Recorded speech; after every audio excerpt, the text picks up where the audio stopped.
फेंस्टेक short hand classes में आप सभी लोगों का स्वागत है।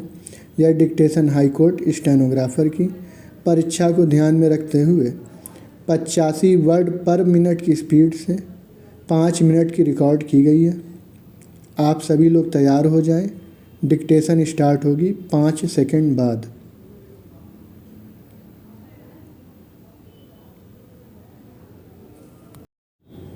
साक्ष्य के तहत दस्तावेजी साक्ष्य को प्राथमिक और द्वितीयक साक्ष्य में विभाजित किया जाता है। प्राथमिक साक्ष्य मूल दस्तावेज को संदर्भित करता है।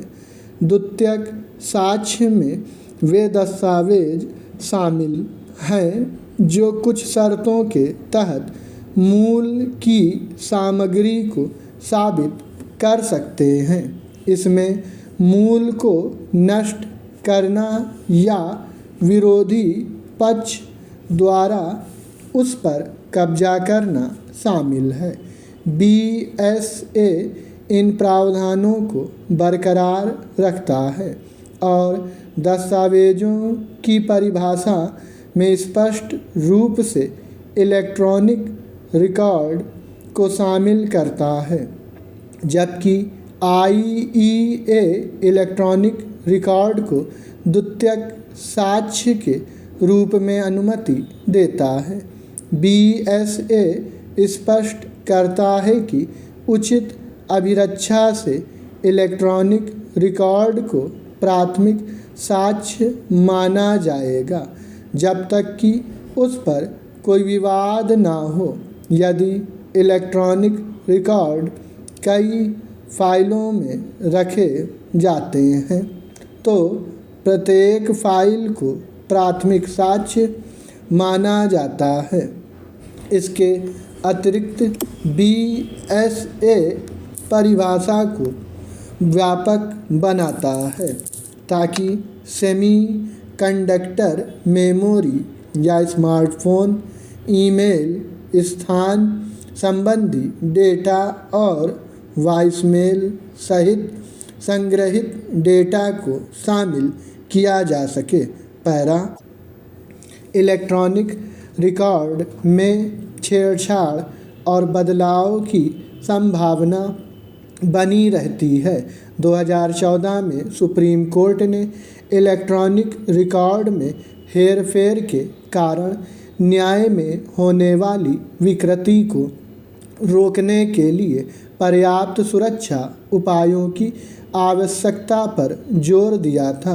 BSA अदालतों को ऐसे रिकॉर्ड को मान्य करने में मदद करने के लिए इलेक्ट्रॉनिक साक्ष्य के परीक्षक से परामर्श करने की अनुमति देता है।